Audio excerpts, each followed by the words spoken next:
Everyone, welcome back to me. ಇವತ್ತು day second and ಇವತ್ತು ನಾವು ಹೋಗ್ತಾ ಇರೋದು ಶೃಂಗೇರಿ, ಹೊರನಾಡು ಆ್ಯಂಡ್ ಕಳಸ, 3 ಟೆಂಪಲ್ಗೆ. ಆ್ಯಂಡ್ ಇನ್ನೂ ಟೈಮ್ ಇತ್ತು ಅಂತಂದರೆ ನಾವು ಅಲ್ಲೇ ಸುತ್ತಾಡೋಣ ಅಂತ ಅಂದ್ಕೊಂಡಿದ್ದೀವಿ.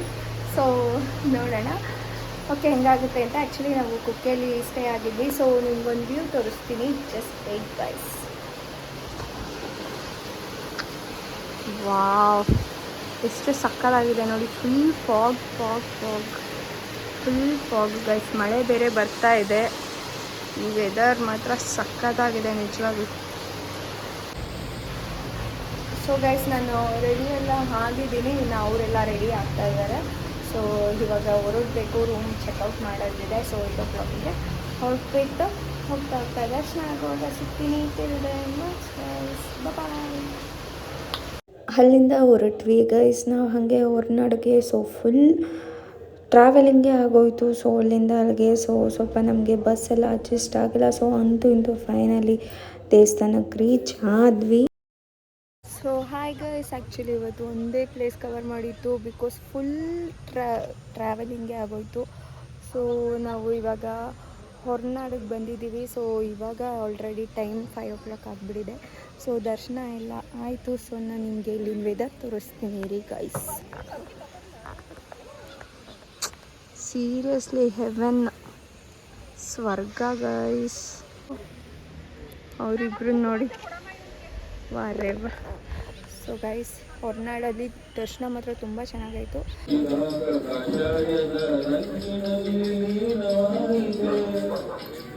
ಕಾಡುಗಳ ನಡುವೆ ಮನೆ. ದರ್ಶನ ಎಲ್ಲ ಮುಗಿದ್ಮೇಲೆ ಸೊ ಒಂದು ರೌಂಡ್ ಹೋಗಿ ಬರೋಣ ಅಂತ ಹೋಗ್ತಾ ಇದ್ವಿ. ಸೊ ಅಲ್ಲಿ ನೋಡಿ ನವೆಲ್ಲೆಲ್ಲ ಆಯಿತು. ಸೊ ಹಾಗೆ ವೀಡಿಯೋಸ್ ಎಲ್ಲ ತೊಗೊಂಡು ಇಲ್ಲೊಂದು ಚಿಕ್ಕ ದೇವಸ್ಥಾನ ಆಯಿತು, ಆಂಜನೇಯದು. ಸೊ ಅಲ್ಲೋಗಿ ದರ್ಶನ ಮಾಡಿಕೊಂಡು ಸೊ ವ್ಯೂಸ್ನ ನೋಡಿಕೊಂಡು ಮತ್ತೆ ರಿಟರ್ನ್ ಮಹಾಮಂಗಳಾರತಿ ಇತ್ತು ಅಂತ ಟೆಂಪಲ್ಗೆ ಬಂದು ಗೈಸ್. ಇವಾಗ ಇನ್ನೂ ಹೊರನಾಡಲ್ಲೇ ಇದ್ದೀವಿ. ಊಟ ಮಾಡಿಬಿಟ್ಟು ಪ್ರಸಾದ ತಿಂದ್ಬಿಟ್ಟು ನೈಟ್ ಜರ್ನಿ ಮಾಡಬೇಕು. ಇವರೆಲ್ಲ ಮಹಾಮಂಗಳಾರತಿಗೆ ಹೋಗಿದ್ದಾರೆ. ಸೊ ಅವ್ರು ಬರ್ಲಿಕ್ಕೆ ವೆಯ್ಟ್ ಮಾಡೋಣ. ಓಕೆ, ಫೈನಲಿ ಮಹಾಮಂಗಳಾರತಿ ಎಲ್ಲ ತೊಗೊಂಡು ಪೂಜೆ ಎಲ್ಲ ಮುಗಿಸ್ಕೊಂಡು ಪ್ರಸಾದ ತಿನ್ನೋಣ ಅಂತ ಬಂದ್ವಿ. ಸೊ ಪ್ರಸಾದ ತಿನ್ಕೊಂಡು ನೈಟ್ ಬಸ್ ಕ್ಯಾಚ್ ಮಾಡಿಕೊಂಡು ಹೊರಟ್ವಿ. ಸೊ ಮಾರ್ನಿಂಗ್ ರೀಚ್ ಆಗಿದ್ದೆ ನಾವು ಮಡಿಕೇರಿಗೆ. So I love Coorg guys. So hi guys, good morning everyone. So ನಾವು ಮಡಿಕೇರಿ ಬಂದಿದ್ದೀವಿ, ಡೇ 3 ಆ್ಯಕ್ಚುಲಿ. ಇವತ್ತು ಆ್ಯಕ್ಚುಲಿ ನೈಟೆಲ್ಲ ಫುಲ್ ಟ್ರಾವೆಲಿಂಗ್ ಆಗಿತ್ತು, ಅದಕ್ಕೆ ವಿಡಿಯೋ ಮಾಡೋಕ್ಕಾಗಿಲ್ಲ. ಆ್ಯಂಡ್ ನಿನ್ನೆ ಕಳಸ ಮತ್ತು ಶೃಂಗೇರಿ 2 ಮಿಸ್ ಆಗೋಯಿತು ಅನ್ಫಾರ್ಚುನೇಟ್ಲಿ. ಆ್ಯಂಡ್ ಟುಡೇ ನಾವು ಮಡಿಕೇರಿಗೆ ಬಂದಿದ್ದೀವಿ. ಸೊ ಪ್ಲೇಸಸ್ ನೋಡಿಕೊಂಡು ಸಿಗ್ತೀನಿ ಮತ್ತೆ. ಸೊ ಇಲ್ಲಿ ಸೊ ಎಲ್ಲರೂ ಬರ್ತಾ ಇದ್ದಾರೆ. ಹಾಯ್. ಇಲ್ಲೂ ಕೂಡ ಒಳಗಡೆ ತುಂಬ ಚೆನ್ನಾಗಿ ದರ್ಶನ ಆಯಿತು ಗೈಸ್. ಇದು ಓಂಕಾರೇಶ್ವರ ಟೆಂಪಲ್ ಆ್ಯಂಡ್ ಫ್ರೀ ಆಗಿತ್ತು, ಜನನೂ ಜಾಸ್ತಿ ಇರಲಿಲ್ಲ. ಸೊ ಚೆನ್ನಾಗಿ ದರ್ಶನ ಮಾಡ್ಕೊಂಡು ಬಂದ್ವಿ. ಸೊ ಗೈಸ್, ಇವಾಗ ದರ್ಶನ ಎಲ್ಲ ಆಯಿತು. ನಾವು ರಾಜ ಸೀಟ್ಗೆ ಹೋಗ್ತಾ ಇದ್ದೀವಿ. ಸೊ ಹೋಗ್ತಾ ಸಿಗ್ತೀವಿ.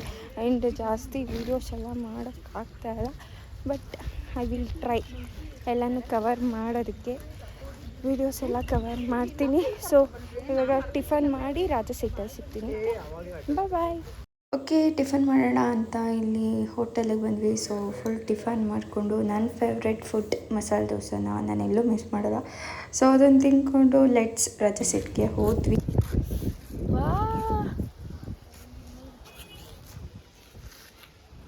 ಗೈಸ್, ರಾಜ ಸೀಟ್ ಸ್ವರ್ಗ.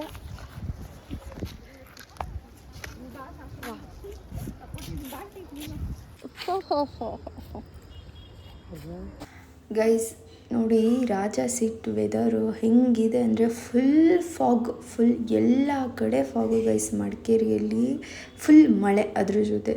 ಸೊ ವೆದರ್ ಮಾತ್ರ ಅಲ್ಟಿಮೇಟ್ ಆಗಿದೆ ಗೈಸ್, ಸೀರಿಯಸ್ಲಿ. ಸೊ ಅಲ್ಲಿ ವೀಡಿಯೋಸ್ ಎಲ್ಲ ಫೋಟೋಸ್ ಎಲ್ಲ ತೊಗೊಂಡು ಗೈಸ್ ಜಿಪ್ಲೈನ್ ಆಡೋಣ ಅಂತ ಟಿಕೆಟ್ ಎಲ್ಲ ತೊಗೊಂಡು ಹೋದೆ. ಸೊ ಧೈರ್ಯ ಇತ್ತು ಸ್ಟಾರ್ಟಿಂಗು. ಅಲ್ಲೋದ್ಮೇಲೆ ನಾನು ಕೆಳಗಡೆ ನೋಡಿಬಿಟ್ಟೆ. ಸೊ ನನಗೆ ಒಂಥರ ಶಿವರಿಂಗ್ ಎಲ್ಲ ಆಗೋಯಿತು. ನಾನು ನಾರ್ಮಲಿ ರೆಸಾರ್ಟ್ಸ್ ಎಲ್ಲ ಆಡಿದ್ದೀನಿ, ಬಟ್ ಇಲ್ಲಾಕೋ ಫುಲ್ಲು ಡರ್ ಆಗೋದೆ. ಓಕೆ, ಅಲ್ಲೆಲ್ಲ ನೋಡಿಕೊಂಡು ಮತ್ತೆ ನಾವು ರಿಟರ್ನ್ ಕಾವೇರಿ ನಿಸರ್ಗಧಾಮಕ್ಕೆ ಹೋಗೋಣ ಅಂತ ಹೊರಟ್ವಿ ಗೈಸ್.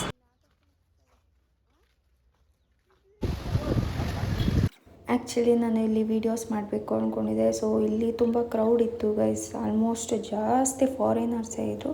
ಸೊ ಹಾಗಾಗಿ ಇಲ್ಲಿ ವೀಡಿಯೋ ಮಾಡೋಕ್ಕಾಗಿಲ್ಲ. ಇಟ್ಸ್ ಓಕೆ ಅಂತ ಹೇಳಿ ಸ್ಲಿಪ್ಪಿಂಗ್ಸ್ ಎಲ್ಲ ತೊಗೊಂಡು ಅವರು ಫೋಟೋಸ್ ಎಲ್ಲ ತೊಗೊಳ್ತಾ ಇತ್ತು. ಹಾಗೆ ಹೊರಟು. ಸೊ ಹಾಯ್ ಗೈಸ್, ನಾವು ಇವಾಗ ಕಾವೇರಿ ನಿಸರ್ಗಧಾಮಕ್ಕೆ ಬಂದಿದ್ದೀವಿ. ಸೊ ನಿಜ ವ್ಲಾಗ್ಸ್ ನೋಡ್ತಾ ಇದ್ದೀರಲ್ಲ, ಜಾಸ್ತಿ ಮಾಡೋಕ್ಕಾಗ್ತಾಯಿಲ್ಲ ಬಿಕಾಸ್ ಹಾಗೆ ಸಮ್ ಪ್ಲೇಸಸ್ನ ತೋರಿಸ್ತಾ ಇದ್ದೀನಿ. ಫುಲ್ ಟಯರ್ಡ್ ಬೇರೆ ಆಗ್ತಾಯಿದೆ. ಇದು ಲಾಸ್ಟ್ ಪ್ಲೇಸ್, ಇನ್ನೊಂದು ಪ್ಲೇಸ್ ಇದೆ ಅಷ್ಟೇ. ಸೊ ನೋಡಿದ್ದೀರಾ ಅಲ್ವಾ, ತೂಗು ಸೇತುವೆ ಎಲ್ಲ ತೋರಿಸ್ತಾ ಸಖತ್ತಾಗಿದೆ. ಬಟ್ ಇಲ್ಲಿ ಜಾಸ್ತಿ ಕ್ರೌಡ್ ಇದೆ ಬಸ್. ಇಲ್ಲಿ ನೋಡಿ, ಇಲ್ಲಿ ಬಂದು ಕುತ್ಕೊಂಡಿದ್ದೀನಿ ನಾನು.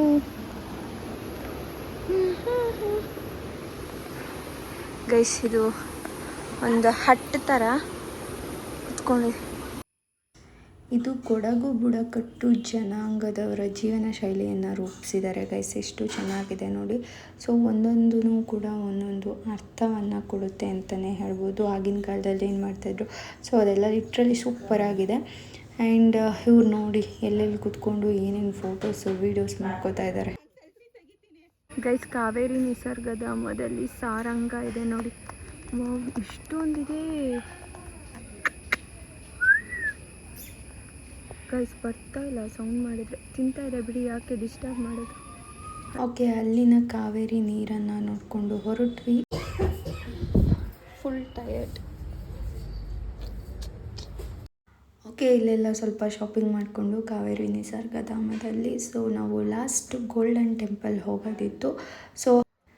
ಸೊ ಅಲ್ಲಿಂದ ಮತ್ತೆ ಗೋಲ್ಡನ್ ಟೆಂಪಲ್ಗೆ ರೀಚ್ ಆದ್ವಿ. ಸೊ ತುಂಬ ಚೆನ್ನಾಗಿದೆ ಗೈಸ್. ಇದ್ರದ್ದು ಸ್ಟೋರಿ ನನಗೆ ಅಷ್ಟೊಂದು ಗೊತ್ತಿಲ್ಲ. ಸೊ ನೋಡಿ ತಿಳ್ಕೊತೀನಿ ಸ್ಟೋರಿನ. ಸೊ ತುಂಬ ಅದ್ಭುತವಾಗಿದೆ ಆ್ಯಂಡ್ ತುಂಬ ಪೀಸ್ಫುಲ್ಲಾಗಿತ್ತು ಗೈಸ್. ಒಂದು ಚೂರು ಶಬ್ದ ಇರಲಿಲ್ಲ ಆ್ಯಂಡ್ ಸಕ್ಕತ್ತಾಗಿತ್ತು. ಆ್ಯಂಡ್ ದೀಪಗಳೆಲ್ಲ ನೋಡಿ ಎಷ್ಟು ಚೆನ್ನಾಗಿ ಕಾಣಿಸ್ತಾ ಇದ್ದಾರೆ ಅಂದರೆ, ಆ ಫುಲ್ಲು ದೀಪ ಕಂಪ್ಲೀಟ್ ಆಗಬೇಕಂತೆ. ಇದು ಅವ್ರದ್ದು ಮೇನ್ ದೇವರುಗಳು. ಸೊ ತುಂಬ ಚೆನ್ನಾಗಿತ್ತು. Hi guys, good morning everyone. Okay, ನಮ್ಮ ಟ್ರಿಪ್ ಮಾತ್ರ ತುಂಬ ಚೆನ್ನಾಗಿತ್ತು. ಆ್ಯಂಡ್ ನೋಡಿ, ಫುಲ್ ಟಯರ್ಡ್ ಆಗಿಬಿಟ್ಟಿದ್ದೀನಿ. ಆ್ಯಕ್ಚುಲಿ ಇವತ್ತು ಸ್ಯಾಟರ್ಡೇ, ಕೆಲ್ಸಕ್ಕೆ ಹೋಗಬೇಕು ಗೈಸ್. 4 days ಆಯಿತು ಕೆಲ್ಸಕ್ಕೆ ಹೋಗಿದೆ. ಅದು ಹೋಗಿ ಬರುವ. ಆ್ಯಕ್ಚುಲಿ ಇವತ್ತು 3 o'clock ಬಂದಿದ್ದು ಬೆಳಗ್ಗೆ. ನೈಟು ಫ್ರೈಡೇ ನಿನ್ನೆ ನೈಟು 6 o'clockಗೆ ಮಡಿಕೇರಿ ಬಿಟ್ಟಿದ್ದು. ಸೊ 3 ಗಂಟೆಗೆ ರೀಚ್ ಆಗಿ. ಸೊ ಇವಾಗ ಫ್ರೆಶ್ ಅಪ್ ಎಲ್ಲ ಆಗಿ ಮತ್ತೆ ಕುತ್ಕೊಂಡಿದ್ದೀನಿ. ಆ್ಯಂಡ್ ಆ ಟ್ರಿಪ್ ಬಗ್ಗೆ ಹೇಳಬೇಕು ಅಂತಂದರೆ, ಇಷ್ಟು ಟೋಟಲಿ ಸೂಪರಾಗಿತ್ತು. ಆ್ಯಂಡ್ ಅದು ಫ್ಯಾಮಿಲಿ ಜೊತೆ. ಸೊ ನಿಜ ನಂಗೆ ಅಲ್ಲೇ ಇರಬೇಕು ಅನ್ನಿಸ್ತಾ ಇತ್ತು. ಬಿಕಾಸ್ ಆ ವೆದರು ಆ್ಯಂಡ್ ಅಲ್ಲಿರೋ ಒಂದು ಪ್ಲೇಸಸ್ಸು, ಅಲ್ಲಿರೋ ವಾತಾವರಣ ಸೀರಿಯಸ್ಲಿ ನೆಕ್ಸ್ಟ್ ಲೆವೆಲ್ ಅಂತಲೇ ಹೇಳ್ಬೋದು. ಆ್ಯಂಡ್ ನನಗಂತೂ ಬಂದಿದ್ದಕ್ಕೆ ನಿಜ ಬೇಜಾರಾಗ್ತಾರೆ. ಮತ್ತೆ ಹೋಗ್ಬೇಕು ಅನ್ನಿಸ್ತಾಯಿತ್ತು. ಸೊ ಏನು ಮಾಡೋದು. ಸೊ ಎಲ್ಲ ಟ್ರಿಪ್ಪೆಲ್ಲ ಮುಗೀತು. ಆ್ಯಕ್ಚುಲಿ ನಾವು ಬಿಟ್ಟಿದ್ದು ಟ್ಯೂಸ್ಡೇ ನೈಟ್ ಬಿಟ್ಟಿದ್ದು. ಸೊ ಟ್ಯೂಸ್ಡೇ ನೈಟು ಫುಲ್ಲು ಟ್ರಾವೆಲಿಂಗಲ್ಲಿದ್ದು ಧರ್ಮಸ್ಥಳಕ್ಕೆ ಮಾರ್ನಿಂಗ್ ರೀಚ್ ಆದ್ವಿ. ಸೊ ವೆಡ್ನೆಸ್ಡೇ ಮಾರ್ನಿಂಗ್ ಧರ್ಮಸ್ಥಳ ದರ್ಶನ ಮಾಡಿಕೊಂಡು ಅಲ್ಲಿಂದ ಸೌತಡ್ಕಗೆ ಹೋದ್ವಿ. ಸೌತಡ್ಕದಿಂದ ನೆಕ್ಸ್ಟು ಕುಕ್ಕೆಗೆ ಹೋದ್ವಿ. ಸೊ ಕುಕ್ಕೆಯಲ್ಲಿ ರೂಮ್ ತೊಗೊಂಡು ಸ್ಟೇ ಆಗಿದ್ವಿ. ಸೊ ಥರ್ಸ್ಡೇ ಏನಾಯಿತು ಅಂದರೆ ಗೈಸ್, ಇಲ್ಲೇ ನಮಗೆ ಎಡ್ವರ್ಟ್ ಆಗಿದ್ದು. ಆ್ಯಕ್ಚುಲಿ ಹೊರನಾಡು ಬಸ್ಸು ಟೈಮಿಂಗ್ಸು ನಮ್ಗೆ ಗೊತ್ತಿರಲಿಲ್ಲ. ಸೊ ನಾವು ಹಂಗೂ ಡಿಪೋ ಅಲ್ಲಿ ಹೋಗಿ ಕೇಳಿದ್ದಕ್ಕೆ ಅವ್ರು ಹೇಳಿದ್ರು 11 o'clock ಬರುತ್ತೆ ಮಾರ್ನಿಂಗು ಹೊರನಾಡಿಗೆ ಬಸ್ಸು ಅಂತ ಹೇಳಿದ್ರು. ಸೊ ನಾವೇನು ಮಾಡಬೇಕಾಗಿತ್ತು, ಅಲ್ಲೇ ಸ್ಟೇ ಆಗಿ ಬಸ್ ಕ್ಯಾಚ್ ಮಾಡಿಕೊಂಡು ಡೈರೆಕ್ಟ್ ಹೋಗಬೇಕಾಗಿತ್ತು. ಬಿಕಾಸ್ ನಾವೇನು ಮಾಡಿದ್ವಿ ಅಂತಂದರೆ, ಸ್ವಲ್ಪ ಬೇಗ ರೂಮ್ ಚೆಕ್ಔಟ್ ಬೇಗ ಮಾಡಬೇಕಾಗಿತ್ತಲ್ಲ. ಸೊ ಬೇಗ ಫ್ರೆಶ್ ಅಪ್ ಆಗಿ ಬೇಗ ಧರ್ಮಸ್ಥಳದಿಂದ ಬಸ್ ಸಿಗುತ್ತೆ ಅಂದ್ಕೊಂಡು ನಾವು ಹೋದ್ವಿ. ಬಟ್ ಬಸ್ ಧರ್ಮಸ್ಥಳದಿಂದ ಹೊರನಾಡಿಗೆ ಇಲ್ಲ ಆಯಿತಾ. ನಾವು ಕುಕ್ಕೆಯಿಂದ ಬಂದ್ವಲ್ಲ, ಅದೇ ಬಸ್ಸೇ ಇರೋದು ಅಂತ ಹೇಳಿದ್ರು. ಸೊ ಅಲ್ಲೇ ಎಡ್ವರ್ಟ್ ಆಗುತ್ತೆ. ಇಟ್ಸ್ ಓಕೆ, ಏನು ಮಾಡೋಕ್ಕಾಗಲ್ಲ ಅಂತಂದು ವೆಯ್ಟ್ ಮಾಡಿಕೊಂಡು. ಸೊ ಅವತ್ತೊಂದು ಸ್ವಲ್ಪ ಟೈಮ್ ಜಾಸ್ತಿ ಇದಾಯಿತು, ವೇಸ್ಟ್ ಆಯಿತು. ಆ್ಯಂಡ್ ಆಮೇಲೆ ಬಸ್ ಸಿಕ್ತು, ಕ್ಯಾಚ್ ಮಾಡ್ಕೊಂಡು ಬಂದ್ವಿ. 4 hours ಜರ್ನಿ ಮಾಡಿರೋದು ಥ್ರೂ ಚಾರ್ಮಡಿ ಘಾಟಿಂದ. ಸೊ ಸೀರಿಯಸ್ಲಿ ಆ ವೆದರು ವಾವ್, ನಿಜ ಇವಾಗಲೇ ನೆನೆಸ್ಕೊಂಡ್ರೆ ಒಂಥರ ಅಲ್ಲೇ ಇರಬೇಕಾಗಿತ್ತು ಅನ್ನೋ ಫೀಲ್ ಗೈಸ್. ಓಕೆ, ಅಲ್ಲಿಂದ ನೆಕ್ಸ್ಟ್ ಹೊರನಾಡು ಹೋಗೋಷ್ಟರಲ್ಲೇ 5 o'clock ಆಗಿಬಿಟ್ಟಿತ್ತು. ಸೊ ಹೊರನಾಡಿಂದ ಶೃಂಗೇರಿಗೆ ಹೋಗೋಣ ಅಂತ ಅಂದ್ಕೊಂಡ್ವಿ, ಬಟ್ ಶೃಂಗೇರಿಗೆ ಬಸ್ ಇಲ್ಲ ಅಂತ ಹೇಳಿದ್ರು. ಅಲ್ಲೂ ಎಡವಟ್ಟಾಯಿತು. ಸೊ ಅಲ್ಲೊಂದು ಬೇಜಾರಾಯಿತು. ಶೃಂಗೇರಿ ಬಸ್ ಇತ್ತು, 5 o'clock ಲಾಸ್ಟ್ ಇತ್ತು. ನಾವು ದರ್ಶನ ಮಾಡಿ ಬರೋ ಅಷ್ಟರಲ್ಲಿ ಹೋಗ್ಬಿಟ್ಟಿತ್ತು. ಸೊ ಮಡಿಕೇರಿಗೆ ಬೇರೆ ಹೋಗ್ಬೇಕಲ್ಲ ಅಂತ ನಾವಿದ್ವಿ. ಸೊ ಹೆಂಗೋ ನಮ್ಮ ಅದೃಷ್ಟಕ್ಕೆ 9:30ಗೆ ಒಂದು ಬೆಂಗಳೂರು ಬಸ್ ಇತ್ತು ಹೊರನಾಡಿಂದ. ಸೊ ಹೊರನಾಡು ಬಸ್ನ ಬೆಂಗಳೂರು ಬಸ್ನ ಕ್ಯಾಚ್ ಮಾಡಿ ಅಲ್ಲಿಂದ ಹಾಸನಾಗೆ ಹೋದ್ವಿ. ಹಾಸನಲ್ಲಿ ಇಳ್ಕೊಂಡು ಮತ್ತೆ ಹಾಸನದಿಂದ ಮಡಿಕೇರಿಗೆ ಹೋಗಿದ್ದಾಯಿತು. ಸೊ ಗೈಸ್ ಡಬಲ್ ಕೆಲಸ. ಸೊ ಬಿಕಾಸ್ ನಮಗೆ ಹೊರನಾಡಿಗೆ ಬಸ್ಸು ಜಾಸ್ತಿ ಇದೆ ಅಂತ ಅಂದ್ಕೊಂಡಿದ್ವಿ. ಸೊ ಅಲ್ಲೇ ಬಸ್ ಇಲ್ಲ. ಆ್ಯಂಡ್ ಶೃಂಗೇರಿಗೆ ನಮಗೆ ಸಿಕ್ಬಿಟ್ಟಿದ್ರೆ ಈಸಿ ಆಗ್ತಾಯಿತ್ತು. ಬಟ್ ಶೃಂಗೇರಿಗೂ ಅಲ್ಲಿಂದ ಬಸ್ ಇಲ್ಲ. ಬಿಕಾಸ್ ಅಷ್ಟು ದೇವಸ್ಥಾನಕ್ಕೆ ಹೋಗಬೇಕು ಅಂದರೆ ಏನೋ ದಮ್ಮಿರಬೇಕಂತೆ. ಯಾರೋ ಒಬ್ಬರು ಕಮೆಂಟಲ್ಲಿ ಹಾಕಿದ್ರು, ನಿಜ ಆಗಲು ಸೀರಿಯಸ್ಲಿ ಅಷ್ಟು god section guys. Horanadu 4.5 hour journey.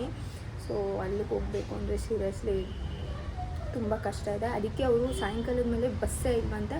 And ಅದು ರೂಲ್ಸೇ ಹಾಗಂತೆ ಗೈಸ್. ಸೊ ಬಸ್ಸಲ್ಲಿ ಹೋಗೋರು ಸ್ವಲ್ಪ ಹುಷಾರಾಗಿ ಹೊರನಾಡಿಗೆ ಬಸ್ಸು ರೂಟ್ ಏನಿದೆ ಟೈಮಿಂಗೆಲ್ಲ ಚೆಕ್ ಮಾಡಿಕೊಂಡು ಹೋಗಿ ಅಂತ ಹೇಳ್ತೀನಿ. ಸೊ ಶೃಂಗೇರಿಗೆ ಹೋಗಬೇಕಿತ್ತು, ಸೊ ಹೋಗಿಲ್ಲ, ಅದೊಂದು ಮಿಸ್ ಆಯಿತು. ಆಮೇಲೆ ಮಡಿಕೇರಿಯಲ್ಲಿ ಭಾಗಮಂಡಲಕ್ಕೆ ಹೋಗಬೇಕಾಗಿತ್ತು, ಅದೊಂದು ಮಿಸ್ ಆಯಿತು ಗೈಸ್. ಸೊ ಅದೆರಡಕ್ಕೂ ಮತ್ತೆ ನೆಕ್ಸ್ಟ್ ವೀಕಲ್ಲಿ ಹಾಗೆ ಹೋಗ್ಬಿಟ್ಟು ಬರೋಣ ಅಂತ ಅಂದ್ಕೊಂಡಿದ್ದೀವಿ. ಲೆಚ್ಚಿ ನೋಡೋಣ ಏನಾಗುತ್ತೆ ಅಂತ. ಆ್ಯಂಡ್ ಒಟ್ಟಲ್ಲಿ ನಮ್ಮ ಟ್ರಿಪ್ ಮಾತ್ರ ನಿಜವಾಗ್ಲೂ ಕ್ರೇಜಿ ಆಗಿತ್ತು guys. And one more thing ಹೇಳಬೇಕು ಅಂತಂದರೆ, ಇದು ಏನಕ್ಕೆ ಹೋಗಿದ್ದು ಅಂತಂದರೆ ಆ್ಯಕ್ಚುಲಿ ಒಂದು ಸ್ವಲ್ಪ ಹರಕೆ ಎಲ್ಲ ಇತ್ತು. ಒಂದು 2 years ಬ್ಯಾಕಿಂದನೇ ಇತ್ತು. ಬಟ್ ನಾವು ಖುಷಿಯಾಗಿರಬೇಕು.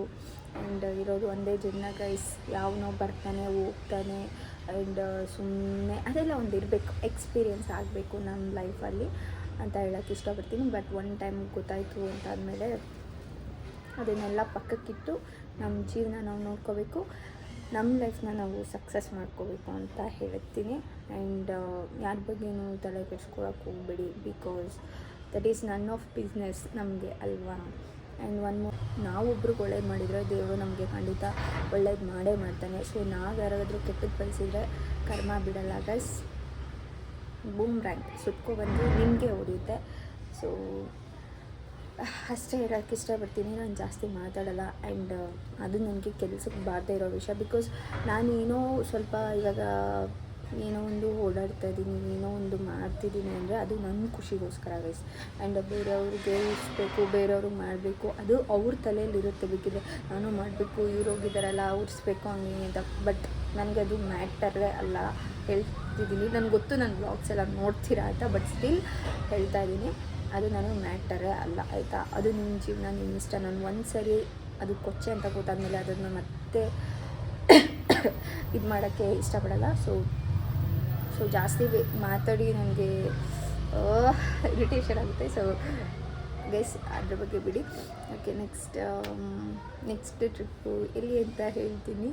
ಆ್ಯಂಡ್ ಯಾರ್ಯಾರೆಲ್ಲ ಸಪೋರ್ಟ್ ಮಾಡ್ತಾಯಿದ್ರೆ ಪ್ಲೀಸ್ ಸಪೋರ್ಟ್ ಮೀ. ಆ್ಯಂಡ್ ನನ್ನ ವ್ಲಾಗ್ಸ್ನ ನೋಡ್ತಾ ಇರಿ. ಇದೇ ಥರ ಇನ್ನು ವ್ಲಾಗ್ಸ್ ಮಾಡೋಕ್ಕೆ ಸ್ಟಾರ್ಟ್ ಮಾಡ್ತೀನಿ ಇನ್ನು. ಆ್ಯಂಡ್ ಪ್ಲೀಸ್ ಯಾರ್ಯಾರೆಲ್ಲ ಸಬ್ಸ್ಕ್ರೈಬ್ ಮಾಡಿ. ಆ್ಯಂಡ್ ಅಷ್ಟು ಗೈಸ್, ಮತ್ತು ಮುಂದಿನ ಬ್ಲಾಗಲ್ಲಿ ಸಿಗ್ತೀನಿ. ಬಾಯ್.